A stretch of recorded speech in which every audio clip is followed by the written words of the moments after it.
നിയമസഭാ തെരഞ്ഞെടുപ്പിന് മുൻപ് സഭാ നേതൃത്വവുമായി അടുക്കാൻ LDFന്റെ നിർണായക നീക്കം. Justice JB Koshy commission report ഉടൻ പുറത്തുവിട്ടേക്കുമെന്ന് Kerala Congress M chairman Jose K Mani 24നോട് പറഞ്ഞു. കന്യാസ്ത്രീകളുടെ പെൻഷൻ പ്രഖ്യാപിച്ചത് റിപ്പോർട്ടിന്റെ അടിസ്ഥാനത്തിലാണ്.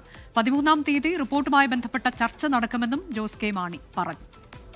സഭയായിട്ട് ബന്ധപ്പെട്ട് ഇപ്പം നമുക്കറിയാം സിസ്റ്റേഴ്സിനുള്ള അവർക്കുള്ള പെൻഷൻ, ക്ഷേമ പെൻഷനുമായി ബന്ധപ്പെട്ട് അതൊരു ആവശ്യമാണ്. ഇന്ന് JB കമ്മീഷൻ്റെ ഞാൻ മനസ്സിലാക്കുന്ന അതിനകത്ത് ശുപാർശയിലൊരു കാര്യമാണ് ഇതിപ്പോൾ ചെയ്തു കഴിഞ്ഞു. ഇപ്പോൾ അധ്യാപകരുടെ നിയമനവുമായി ബന്ധപ്പെട്ടുള്ള വിഷയമുണ്ട്, അത് സഭ പറയുന്ന കാര്യമാണ്. അത് സുപ്രീം കോടതിയുമായി ബന്ധപ്പെട്ടാണ്. അപ്പോൾ അത് എത്രയും പെട്ടെന്ന് ആ കേസ് അഡ്വാൻസ് ചെയ്ത് സുപ്രീം കോടതി കൊണ്ട് അതിന് കൃത്യമായിട്ട് പറഞ്ഞിട്ടുണ്ട്. സുപ്രീം കോടതിയിൽ അതെ അറിയിച്ച് സുപ്രീം കോടതി, കാരണം SLP കുറേ എണ്ണമുണ്ട്, അത് പലതരത്തിലുള്ള വാദങ്ങളുണ്ട്. JB കമ്മീഷനുമായി ബന്ധപ്പെട്ട് ഞങ്ങൾ മുന്നോട്ട് വെക്കുന്നു. എത്രയും പെട്ടെന്ന്, എനിക്ക് തോന്നുന്നു എത്രയും പെട്ടെന്ന് ആ റിപ്പോർട്ട് കൊടുക്കണം. അത് ഈ 13-ാം തീയതി ഉണ്ടാകും എന്നാണ് ഞാൻ കരുതുന്നത്.